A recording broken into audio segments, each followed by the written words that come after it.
You know them, you love them, but you probably won't have seen one.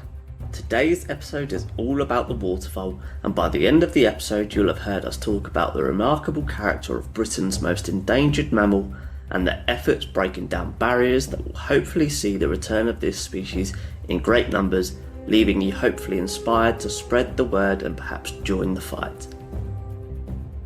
Welcome, fellow wildlife avengers, to the Conservationists Assemble. My name is Johnny Bloxham, your friendly neighbourhood animal advocate. I am a former zookeeper with a passion for conservation education and the global efforts for threatened species and habitats around the world.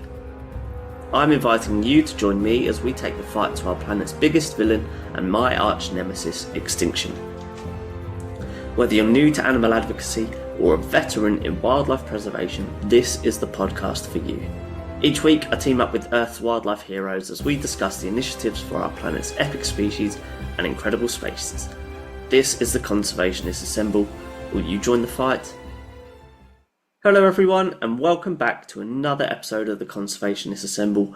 I hope you've had an amazing week. If your week has led you to connect with nature or wildlife and you have photos, videos or stories, I would love to share them, and you can connect with the podcast easily via email or on social media. Joining me now is Darren Tansley, Wilder Rivers and Protected Species Manager at Essex Wildlife Trust, as we put the spotlight on the water vole. Darren, thank you for joining me today on the Conservationists Assemble. How are you and how's your week been so far? Been a busy one, as ever, as we lead into the spring, and we're looking forward to different initiatives coming online and being outside a lot more. We tend to be a bit like dormice. We hibernate in our offices over the winter and then come out blinking into the sunshine in the spring.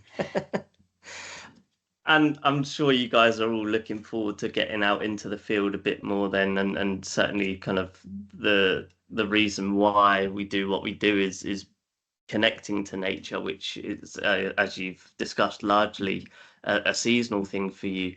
But we're talking about quite an iconic species today, depending on what generation you're asking, I suppose. So today we're talking about the water vole. Could you just give our listeners an insight into the most crucial things we need to know about water voles? Yeah, I mean, water voles would have been a very common animal on virtually any watercourse certainly in England, Wales, and up into Scotland. So they would have been nothing special in the sort of 17 or 1800s. You do expected to see them everywhere. They're a rodent, but they're quite a large one, about the size of a guinea pig, really. So quite a handful, literally. I've famously described them when they're swimming looking like a hairbrush with an outboard motor attached, because they sort of bimble across the top of the water. They're sort of very buoyant, so you notice them when they're around and swimming. They're not as secretive sometimes as they ought to be, because they are on the menu for an awful lot of different animals. But yes, a common riverside, stream, ditch species that would have been creating little burrows, nibbling away the vegetation and just getting on with their lives. I suppose the thing that brought them to the attention of the general public would have been the book The Wind in the Willows, where you have a little chap called Ratty, the water rat, who's actually a water vole, in his little boat, trundling around like water voles would do in the wild. And that's certainly a book that's really kind of stood the test of time, and I suppose then is great for raising awareness now water voles are in the situation they're in as the most endangered mammal in the UK. But do we find that there is some confusion, certainly, maybe not just because he was called Ratty, but just because of their appearance? Do we find that there is some confusion and therefore maybe getting people empowered about connecting with this species can prove quite difficult? I think it becomes more difficult as a species becomes rarer and less obvious and not seen. So it disappears from the public consciousness. And in particular with water voles, at the start of the 20th century, certainly when Wind in the Willows was published, they were just everywhere, and people would have known them like they would have known hedgehogs or other very sort of common animals around them at the time. But as they've disappeared from the landscape, then obviously generations of people have grown up without this animal actually living anywhere near them, possibly not even hearing about it really. So it's not just the fact that we would maybe mix them up with brown rats if we saw them. It's the fact that some people just simply won't know that this species even exists. And that's problematic because, as we know, what you don't know, you won't protect. Yeah, certainly a very poignant message. And so, in terms of empowering people to perhaps reconnect or connect for the first time with water voles, I suppose we almost need to, and it's a shame that maybe we need to do things this way, but we need to give people a reason to keep them around, not just because of their benefit to humans, but because they are a species and deserve to call the planet home just as much as we do. But if there was a benefit to us as humans or to the wider ecosystem, what would that be from a water vole standpoint? Yeah, it's a really interesting question. And this is one that is always asked when you're talking about any kind of species recovery or species reintroductions. It is, what's the point? Does it actually matter if you bring them back? And one thing that we need to do is really kind of turn that question on its head and think about it the other way around. It only actually matters until it matters. We don't know what we're doing when we remove a piece of the puzzle in our ecosystem. So we start pulling bits out, we lose certain species, and we think, well, it doesn't matter because that, what were they doing anyway? Um, and you end up with this Swiss cheese of an ecosystem with just a lot of weaknesses in it.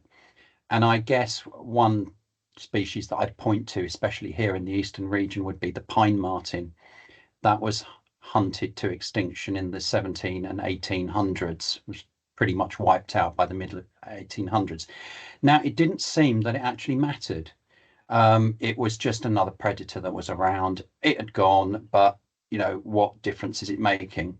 And if you fast forward 100 years to the mid 20th century, you find red squirrels being destroyed by greys. Now, if the pine martens had still been around, they'd have dealt with the grey squirrels, and we would still have red squirrels in the eastern region. So we have to start realizing that we do not have all the answers as to why a species matters in an ecosystem that's very complex and cannot be modeled. Now, if we were just breaking it down to its basics, I mean, water voles are part of the food chain. They're, as I say, they're on the menu for an awful lot of different creatures, ranging from anything like raptors, like marsh harriers, sort of large raptors like that, foxes, weasels, stoats, even predatory fish will take water voles. So they're part of that food web, and they also create a little micro habitat along the bankside by nibbling away vegetation, keeping that down, also creating burrow systems that aerate the banks and creating homes for other creatures. And also intrinsically, as you suggested in your question, we lose these species and, we lose part of what we enjoy about being out on the river. And watching a waterfowl swimming around and chewing up reed is a delight. And it's one that our children should have, just as much as, well, I did, probably the last generation of children that grew up with these on the rivers around here. Yeah, I can safely say I've never seen a water vole on any of the water courses that I've spent time around, and that is a huge shame because I'm sure there's, like I say, a lot of character in the way that they move across the surface of the water. And on that note, you mentioned that kind of maybe they move in a way that's not as inconspicuous as it would Yeah. be beneficial to them. But one of the blogs on the Essex Wildlife Trust website says that yeah, waterfowls can be seen, but also heard along the riverbank. So I'm curious to know if they're particularly a vocal species, or is it more they're kind of moving about on the riverbanks that would alert to their presence? So they do have a rather characteristic way of warning each other when there's danger around. So, a thriving watervole colony will have territories set up, possibly even as much as one every 25 meters, and be watervoles actively feeding and looking for the shelter. But if a predator comes along, they jump into the water. That's their first defense, is to disappear underwater. And you get this plop sound. And then you might hear two or three other of these sounds along the riverbank, because the water voles are all sort of thinking, oh no, something's up. And then you've got plop, plop, plop, and all of the water voles disappear. And they're basically swimming underwater to an underwater entrance to their burrow system, because that's the way that they protect themselves from predators. No, until a predator, which I'm sure we'll speak about later on, arrived in the UK, there were no predators that could track them underwater and through that burrow system. So that's actually quite a sophisticated defense response in terms of adapting to have your entrance below the water surface, therefore minimizing it's obviously a choice to create safe passage into the burrow system. They will often have burrows that are visible along the water's edge as well, but that one's it's almost there as a safety route.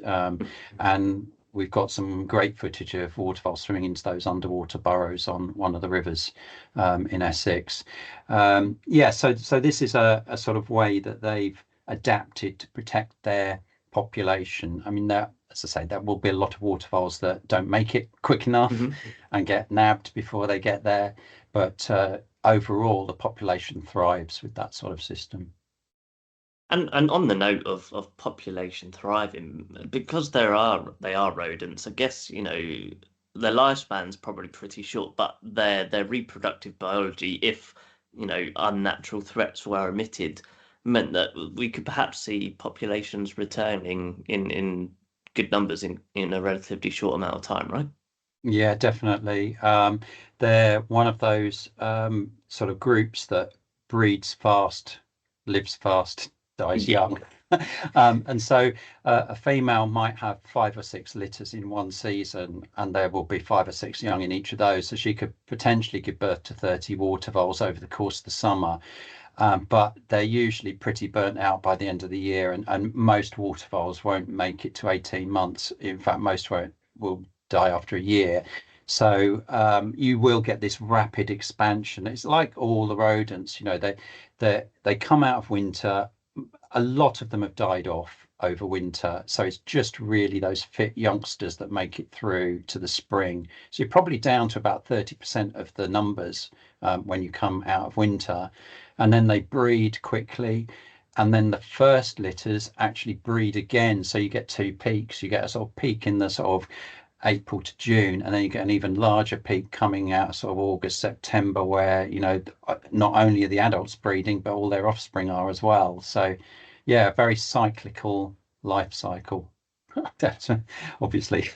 Yeah, and it's not surprising then that kind of outside of humans, rodents are deemed the kind of most successful taxonomy or family within the mammal taxonomy. Yeah, they breed quickly, then spread out, and the territories over winter are smaller than the ones that form over the summer, because once you've got lots of young around, the adults aren't going to tolerate them being in the same territory, so they spread out, and you get this sort of kind of bloom of water voles across the landscape. So in normal situation with reasonable habitat and even some pretty suboptimal habitat, they'll do fine. They will continue to create these sort of what we call a meta population, which is lots of little populations winking in and out depending on what's happening, but a sort of thriving population spreading out across the landscape. Now, in terms of their current population, and we know that their trend hasn't been great over the years, but currently, is there kind of an estimate of how many are in Essex, for example, and comparison to maybe what that should have been or what that has been in prior to the introduction of their main threat? Yeah, I mean, we've wrestled with these issues when we've been looking at a national favourable species conservation status. So this is basically a metric which will allow us to gauge whether water voles are healthy, whether their population, their survival is likely into the future. And actually calculating numbers is almost nonsensical for a species like this. As I've mentioned, at the beginning of the year, then there may only be 30% of the total that you'd get at the end of the year. So when are you counting it? Are you going to Yeah. count it on June the 1st, or what are you measuring here? And also simply just counting waterfalls is impossible. So we kind of have some sort of vague assumption that there might be 1 million water voles left in the UK, which sounds like a large number, but it's way down on what it would have been originally. And again, when you're counting that number, so we tend to think now more about the distribution of the species. So Sure. where is it? Where can it be found? How much of its territory that should be full of water voles is completely devoid of them? And that has been going down and down. The national database, which was set up in the early 2000s to map the success of conservation work for water voles, actually showed a contraction in range over that first 10 years it was operating. And we've just released another report, and that is still happening, that water voles are disappearing from parts of the countryside. So if we were to bring it to Essex, I would say around about 17% of the county that should be occupied by waterfowls is currently occupied by them. And so now I think is probably a suitable time to introduce the reason why we're talking about water voles in terms of their threats. So what is the reason why the population has drastically declined? So, I mean, there are a lot of reasons why a species like this would decline. The obvious one would be habitat loss. So you will have had areas of river that have been built on and they've become unsuitable for water voles for some reason. Even, the infilling of ponds. I mean, we mapped all the ponds in Essex last year that were there in the 1800s, compared them to the current situation, and of the 17,500 ponds that used to be there, 10,500 had gone completely. Another 3,500 were in such a poor condition that they wouldn't support aquatic life. So you're left with, only 20% of the ponds in the county still there. Again, a good habitat for water vole. But this cannot explain the devastating loss of waterfalls over the second half of the 20th century. And this has really come about by the introduction of American mink, which is, as the name suggests, not a predator that would have been in Britain if we hadn't brought it over. And this is a legacy of fur farming. So they were brought over for fur farming in the late 1920s, and by the 1950s had started to escape into the wild and breed. And by 1971, they were present in every county. And this might not have seemed like, again, why does it matter that they're there? Well, we've got a new species in the countryside. Isn't that a good thing? But they are absolutely phenomenally good at hunting water voles. In North America, they hunt muskrat, which is a very similar species. It's a water-dwelling rodent of about the same size as a water vole, and they are the predator that can follow a water vole underwater and into its burrow. They swim as well as an otter does, hold their breath for long periods of time, extremely agile at clambering and climbing, and the females are small enough to get into a water vole burrow system, and they will just use it as a larder over the summer. They'll go right the way through the burrow system, kill all the water voles, store them up as food, and feed them to their young. And so you get population collapse, complete collapse of water voles when mink arrive in a river valley. And that's what has caused this catastrophic and rapid decline in water vole. So in terms of the conservation actions, unless there's any other points you need to out, you feel that are important to know about the threats to water vole, I think it's a great time to segue into the current conservation actions by the Essex Wildlife Trust, in terms of recovering water vole numbers. Hmm. Well, I mean, I'll give you a little potted history of the 21st century where we felt that everything would have been going in the right direction for water vole in the UK, and a lot of conservation effort was going in with wildlife trusts and many other organisations to create good habitat for water vole, to control the number of mink that were around.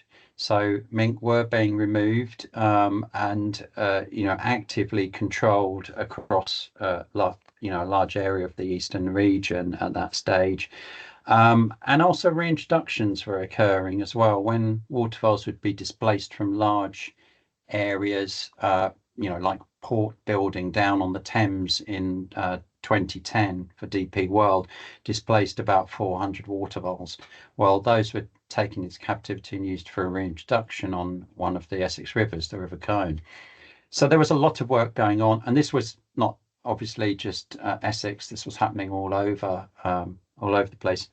But I think Essex, Suffolk, and Norfolk at that stage were the counties that were really trying their best to get on top of mink and keep the numbers down so that they wouldn't impact as much on water vole. And also other parts of the eastern region as well were doing their bit, Cambridgeshire. And so we thought that probably we were winning the battle, but actually what we were kind of doing was holding the line. We were Sure. keeping water voles just safe enough so that they didn't die out, but we weren't really bringing them back across their whole range because mink was still very active.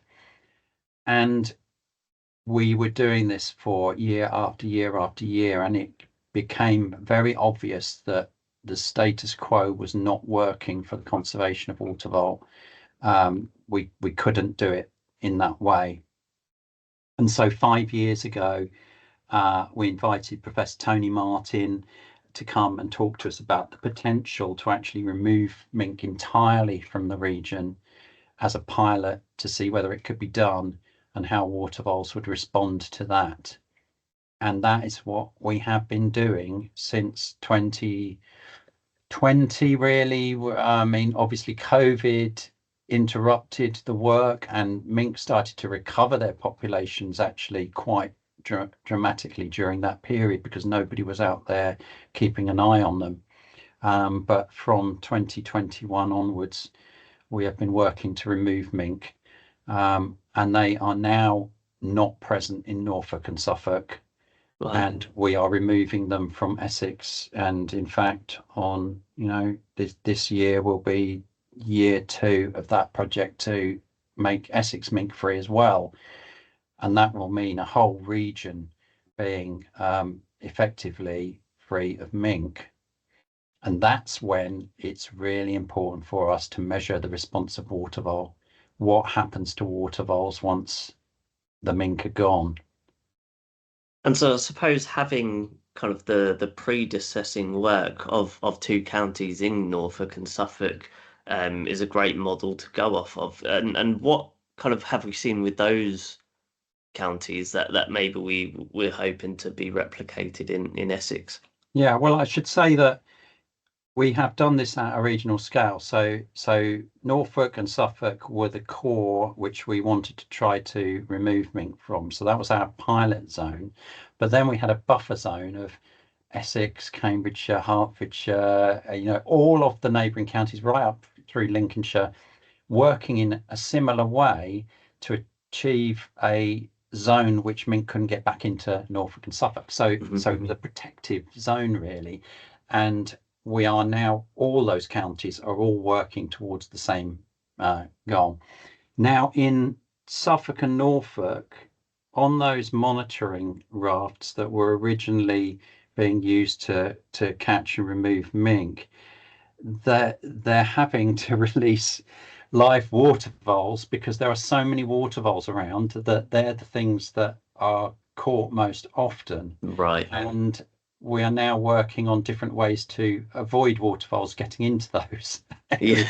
I mean, it's completely harmless to them because they're Mhm. live traps. You know, they're not being killed or anything. But it's a lot of work for the people Yeah. monitoring them just to keep emptying waterfowl after waterfowl out of their cages. But a lovely problem to have. Yeah, And definitely. so, anecdotally, it appears that the waterfowl population in those two counties is rapidly bouncing back, and we're having the effect that we want. But the next stage is for that to be monitored and data produced to see what is the actual impact. We do have a national waterfowl monitoring program, and we'll mention more about that towards the end because there are things that people can do to get involved if they want to. But also the national database, which reported back only in the last month or so to say that waterfowl population is still going down, but that data only goes up to 2022 prior to this project taking place. And what we would like to see in the next report is the recovery of waterfowl happening from the eastern region and spreading outwards across to the west. Yeah, that's really exciting. So obviously a collaborative effort across, like you said, the kind of the wider body of wildlife trusts across the region. But what other maybe individuals or bodies are also involved in a Yeah. project of this scale? So what I should say is that the Wildlife Trust is just one part of a very large partnership called the Waterlife Recovery Trust. And this was a separate charity that we originally set up in the eastern region to coordinate a regional approach to waterfowl conservation, with specifically to do with removing the mink. So it's the mink eradication was the goal of the Waterlife Recovery Trust. And that was set up by Tony Martin and Simon Baker. Simon Baker had previously been involved with removing coypu from the region, so he'd known how to remove an invasive species, and Tony had been working on brown rats in South Georgia. So both of these people had a very, well informed background on invasive species.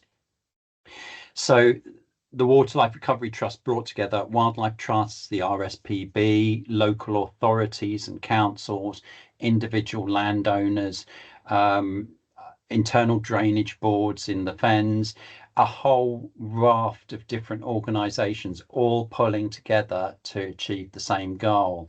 And because we'd kind of been doing this work for 20 years already in the Eastern region, we had that kind of infrastructure there to enable us to really get running very quickly and just adapt it to a new set of principles and equipment that we could use.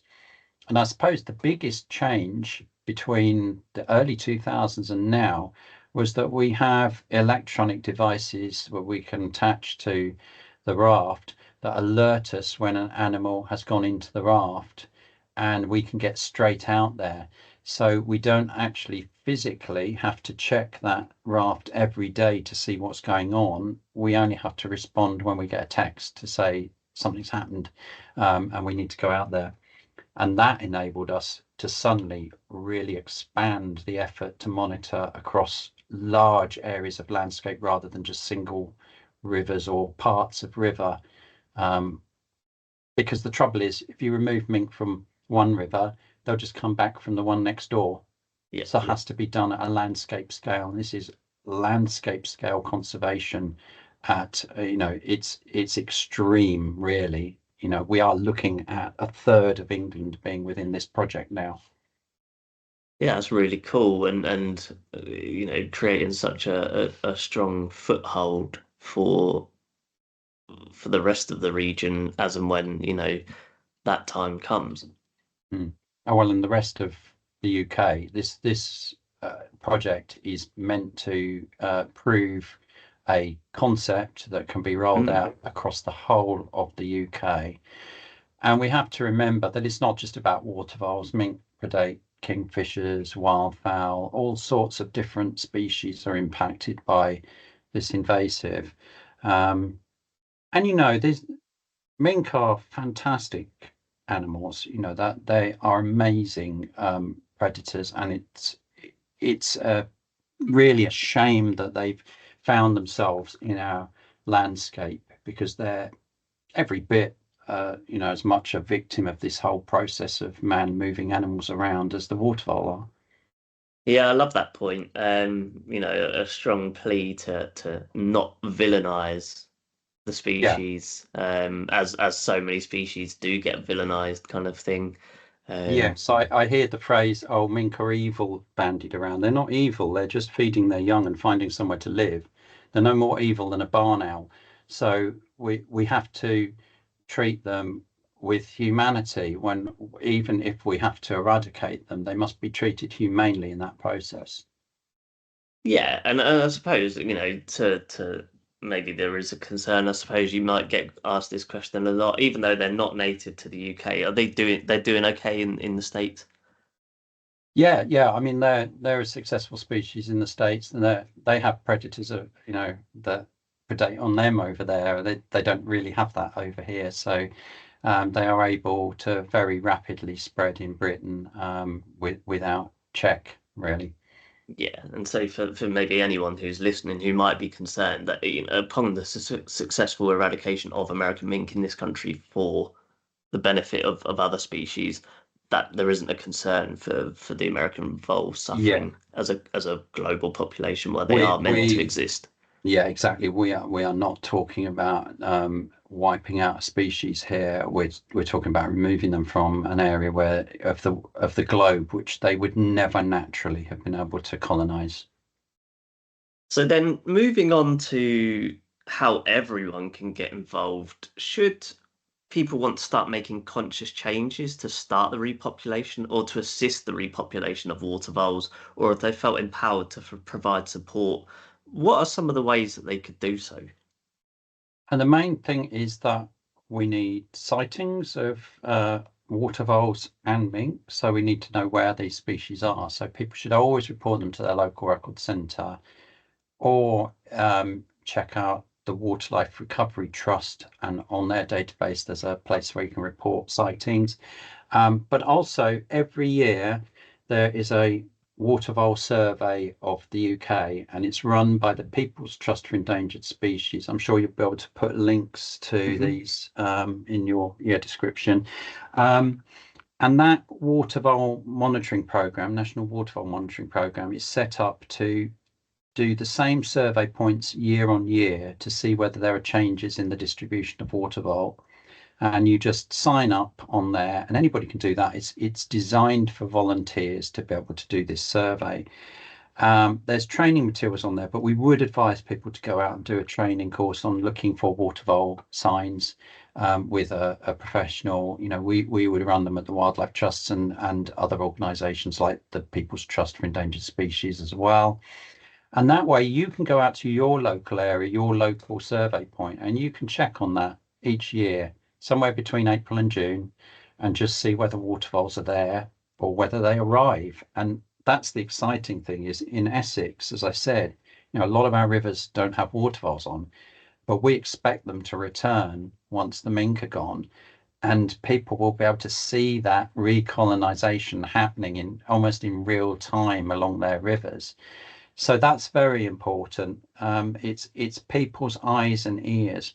And obviously, if there are landowners around that are listening to this, do you want to be part of the project? Do you want to help us? Do you want to host a raft that can be checked for mink and water voles?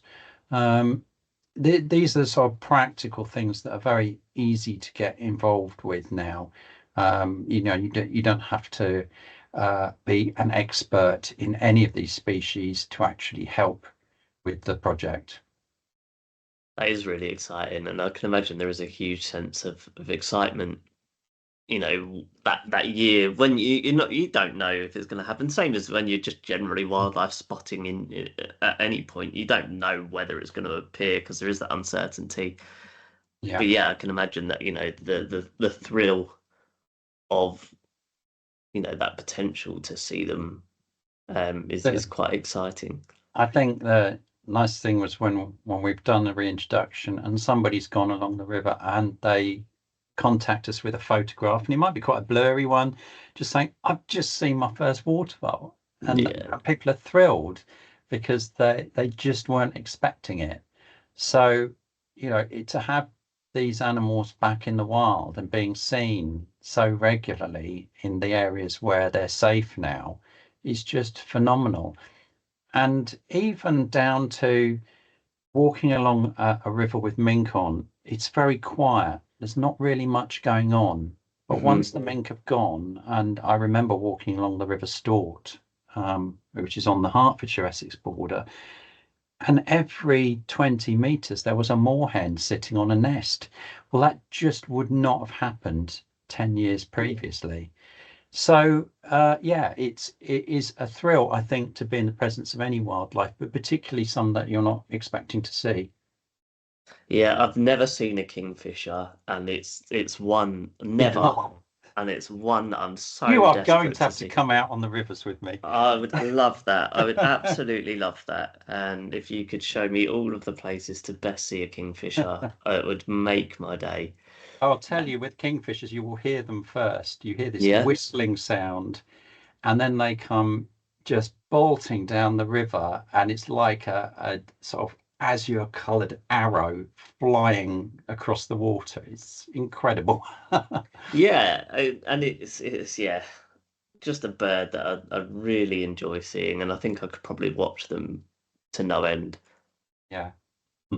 So you actually mentioned a group of people that I wasn't, I was kind of aware of, but I wasn't really expecting to be brought up in landowners in terms of if they want to collaborate by letting you host a raft there. But is there any way that landowners can kind of maybe better manage the rivers on their land that would support water voles in terms Yeah, of certainly. And also, there is a good little guidance booklet for landowners on how to manage your ditches and streams for watervole, which gives some sort of very simple guidance. And a lot of it is to do with allowing that fringe of vegetation to grow along the edge of streams, ditches, and rivers, and not mowing it right down flat every year to make it look tidy, because waterfoles need that cover from predators, so they need to be under cover and they need the food as well, especially coming out of spring. And this is often the time when people will take a flail to the river bank, and tidy it up, and leaving no real vegetation or cover for water voles. So that's a very simple thing to do.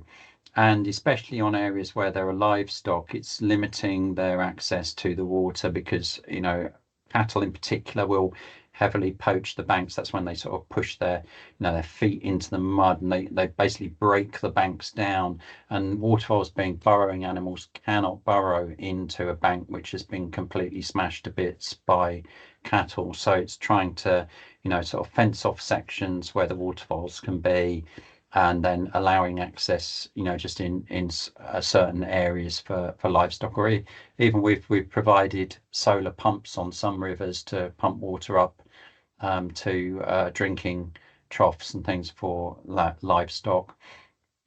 But mostly, yes, it's about allowing those bank sides to be a bit untidy. It's Mhm. that 2 meter fringe from the water's edge up the bank top. That's what's most important. Waterfalls don't go a long distance away from the river edge. So if you've left that, then you're probably going to have good cover for them. I think, yeah, it's a real great point to kind of round out the story of where we're at currently, and what the near future is going to hold with regard to the actions for water voles. So now we're just going to switch track and have a look into how you got to where you are today, Darren. Is there a kind of an insight into your professional background, or a journey that you just would like to relay as to how you got involved with the Essex Wildlife Trust? Yeah, I guess I've taken a rather atypical route to get here, because in my 20s and 30s I was actually a touring musician, so I wasn't anything to do with conservation organisations. but I was always volunteering for things and getting involved with, Greenpeace and the Wildlife Trust, or doing volunteering stuff in between tours.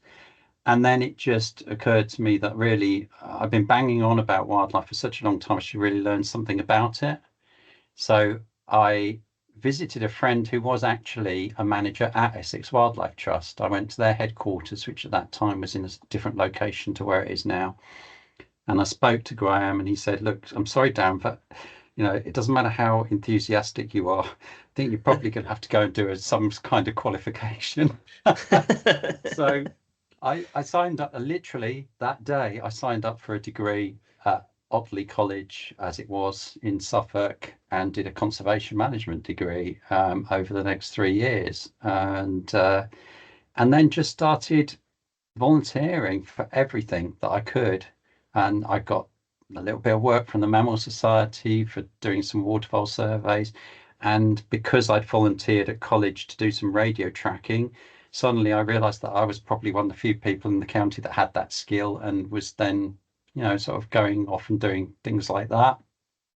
But it was basically a lot of volunteering, and then low paid bits and pieces of survey work, and gradually making myself known amongst the people in the sort of wildlife trusts in the region. And then, of course, when the water for wildlife job came up with the Wildlife Trust, I put in for it. And I'd already, by that stage, surveyed every river in Essex. So I was probably better informed about the rivers than anybody that was on the interview panel by that stage. So it can be it can take a long time. It took me 9 years from that original conversation with my friend at Essex Wildlife Trust to the point where I got a job there. But all that time was worthwhile. I was always looking for different things that I could do and volunteer for. And I would thoroughly recommend that to anybody, whether you're still at college or even thinking about going to college to do a degree, is contact your local Wildlife Trust, RSPB, whatever organisation you like, Woodland Trust, and start to get a little bit of experience of how do you go out and survey. What do you have to look for? Can somebody help you out? Can a local natural history group help you out? They're often populated with incredibly expert people that are not professionally involved with any organisation, but they've got the knowledge. They really have. And I learned a lot from the Colchester Natural History Society in those early days, and I still do, in fact. Yeah, it's truly amazing, and you're, I suppose, also then a huge ambassador for those who are having a career change as well. I think that one of the best things to do is follow your passion, and if that can take you into a job, then all the better for it. But if you're doing something you love, you will never grow bored of it. And again, I'd say that it's one of the easiest things to do with conservation. I mean, in a way, it's a two-edged sword, because we maybe don't earn as much as professionals in other organizations. That's for sure. We do this for the love of it, and a lot of our time and effort getting the skills that we want is done unpaid, and that's the downside of it. But the upside of it is that you can get that training in your spare time for free, largely, and you will benefit from it when you come to sort of look for a job. And I think the other thing that is absolutely important is that citizen science. I'm a huge advocate for citizen science. People that they've got their own job, but they want to help the environment as well. They come along to us and sign up as a river champion or something, and they do work that is really important for us to do, that we just don't have the staff time to be able to do. So, a recent one was eDNA surveys. So basically taking water samples, stripping out the DNA, and then being able to tell exactly what suite of species have been along that river. We were able to do a mammal survey of a whole river in a day with our volunteers doing this very thing. I can't imagine how many weeks it would take me to walk a river and survey it by hand, and I wouldn't get half the species that come up in those surveys. So citizen science is just a phenomenal thing and something that we can all get involved with. Yeah, that's really cool. I wouldn't have even known that that's a thing that you'd be able to do. So that's so clever. And I suppose when the results first pop up in front of you, just It, reading, glancing over that yeah, is again full of excitement. it's quite frightening, really, because you realise your own inadequacies. And so you mentioned kind of because it's a job of passion and it's something that you love that you can never grow bored of. Is there a favorite part of your role?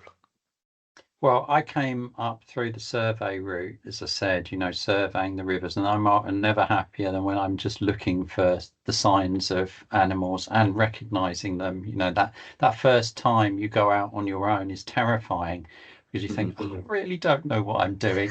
And then you see something and you think, that's an otter strain, that's an otter dropping. I now know that an otter has been here. And that again is one of those delights of being able to read the landscape, look at the way that animals are moving through a landscape and recognizing it for what it is. It opens your eyes to a whole new world. So yeah, I'm always happy doing that. There seem to be kind of two main routes into the conservation world, and that's the what I would describe the ranger route and the survey routes. The rangers are out there and they're hoying around bits of wood and making boardwalks and creating fences and managing their reserves, and they know every inch of their reserve and what's where. And then there are those of us bumbling across the countryside looking to try to work out what's there. And I've come through that route. I think that's a really lovely and probably quite a comforting journey for maybe others listening who have maybe been thinking about transitioning into a conservation or role.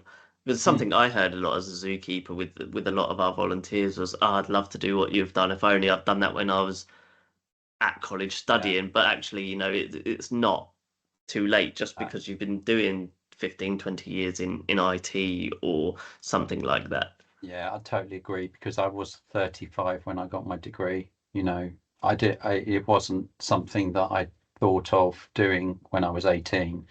So it's not too late to swap.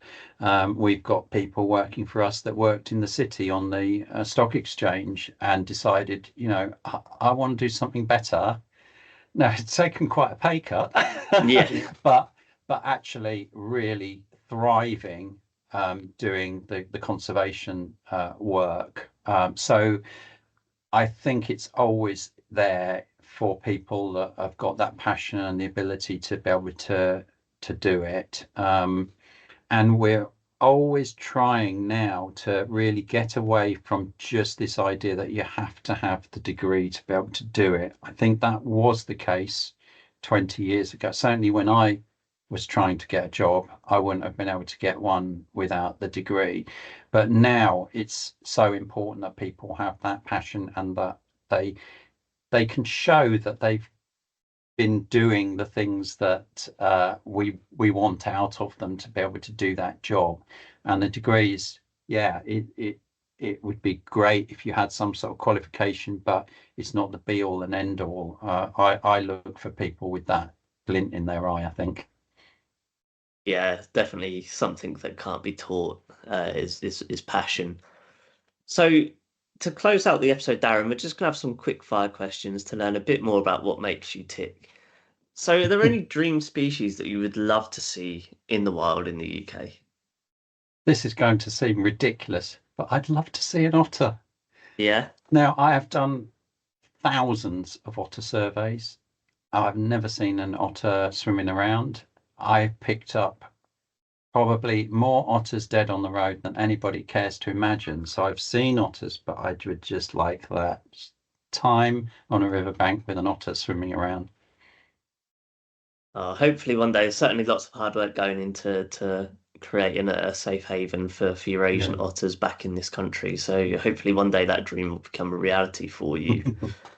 Now, we're certainly advocating here on the podcast that Britain has lots of beautiful wild places and wild spaces. Are there any particular parts of even just the county of Essex that you really enjoy, or the wider spread of the UK, are the places that you really enjoy visiting? I mean, there are a lot. I have family in Wales as well, so Snowdonia is an area that we used to go to an awful lot, and it's just totally different. But I think one of the best experiences I had was volunteering as a wildlife trust officer, but volunteering over in the Gower in Wales on Skomer Island, and that's just such a different habitat to the salt marshes, which I love along the Essex coast. Salt marsh is amazing, but seeing ravens, puffins, they're just an amazing environment. And you're so isolated because once the boats with the tourists stop coming, you're on there on your own with probably a handful of other people. Fantastic isolation. Yeah, that sounds really cool. Really idyllic sometimes, I suppose. And like you've explained that part of being out in the wilds, walking along the rivers, surveying, is sound or of nature. So, do you have a particular sound made by an animal that you really enjoy hearing while you're out and about? That maybe this is going at it a slightly different way, but there's nothing like hearing a dormouse snoring. It's just the most bizarre thing ever. Because we do a lot of dormouse surveys in Essex and so we're right on the edge of their range really here in the eastern region. So that's great. But I suppose if I was out and about, I mean, obviously I'm always listening for bird song, and I don't class myself as a particularly brilliant birder, but I do know a fair number. Um, and the other day I was at a farm that farms in a very environmentally friendly way, and there was a flock of linnets there making a heck of a racket. But the sound of their wings when they took off, there must have been 400 linnets. They all took off at once, and it was just this whoosh of air being pushed down by these hundreds of beating wings. Was It sent a shiver up my spine because we do not see flocks of birds like that these days in Mm. arable farms. And it just goes to show that if you've got a really forward-thinking landowner that farms in an environmentally friendly way, these flocks could be there. They should be there across our environment, and they're just not. Yeah, that's really cool. I can kind of relate in a sense. So when I worked in Yorkshire for a little bit, at the wildlife park up there, and it was very much formerly agricultural land. Um, and we used to get murmurations of starlings disappearing into the long grass, and yeah, hearing all of those wings in unison. If anyone has ever seen a murmuration, or hasn't, rather, I'd urge you to YouTube it. And even that wouldn't have a comparison to what it's like to experience it in person. But yeah, yeah, I get what you're saying. Yeah, especially if you're actually under it as it's happening. Yeah, Yeah, yeah, no. definitely. So after a day fighting extinction, how do you relax? How do you unwind? I basically get my guitar out. Yeah. Yeah, just music still is still a big thing in my life. I still play with other people. I have my own little recording studio at home, which I use for when people want me to help out on albums and things like that. So I've still got that foot in the music world as well. And I feel absolutely, blessed in many ways to have been able to do both these careers that are both big passions of mine. So yeah, music takes you out of yourself. You don't have to be playing in front of an audience.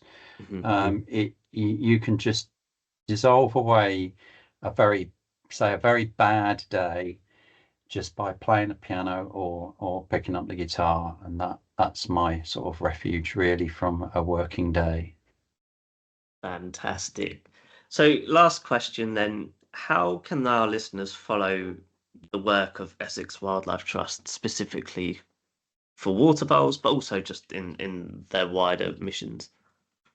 Yeah, I mean, we have a number of different social media channels under Essex Wildlife Trust that you can follow the day-to-day stuff, and you'll see a lot of photographs of what's happening, and you'll also hear about all the different campaigns we're doing. We've got Spring Pickers that happens every spring, which is collecting 5 pieces of rubbish a day for 10 days. And that one may seem very unglamorous, but it certainly opens your eyes to the amount of litter out there. But we collect huge quantities during that sort of campaign. But yeah, keep your eye open on socials. The website's also where you could sign up if you want to become a citizen scientist or a volunteer of any sort. We have all sorts of different opportunities for people, and we're refining that even further as we go along. With things like the Dormouse surveys as well, which take place every year. So yeah, it's just keeping your eye out on the web really, or pop down to your local nature discovery centre and talk to the staff there, because everybody will be happy to welcome you in. Fantastic. We'll be sure to provide links to those in the show notes as well. So with that last question, Darren, thank you so much for teaming up with me on this episode of the Conservationists Assemble. It's been an absolute pleasure to listen to your anecdotes and your stories on water voles and their conservation and what seems like a very proactive and positive future for them. So yeah, we look forward to seeing and keeping up to date with future updates and wish you all the best going forward. It's been a pleasure to speak to you, Johnny. Thanks ever so much, and for all that you're doing with the podcast as well, because it's really important that these messages get out. So well done on all your work on this. Oh, that's very kind. Thank you so much. Well, I don't know about you, but I feel very inspired to step outside my front door and embrace Britain's wild spaces. And I very much look forward to connecting again with Darren in the future to go and see the environment that he and the amazing team at the Wildlife Trust are working to preserve and the species they are hoping to bring back. And hopefully we'll see some water voles and kingfishers amongst so much more during that time. Of course, a huge shout out to you, my fellow wildlife avengers, for tuning in. Please follow, subscribe and rate the podcast wherever you stream from. Connect with the podcast on social media or via email to stay up to date with the latest developments, and share with your family and friends to help stack the odds in conservation's favour. Be sure to tune in to next week's fantastic episode. You have been listening to the Conservationists Assemble. I am your host, Johnny Bloxham, and I'll see you all next time.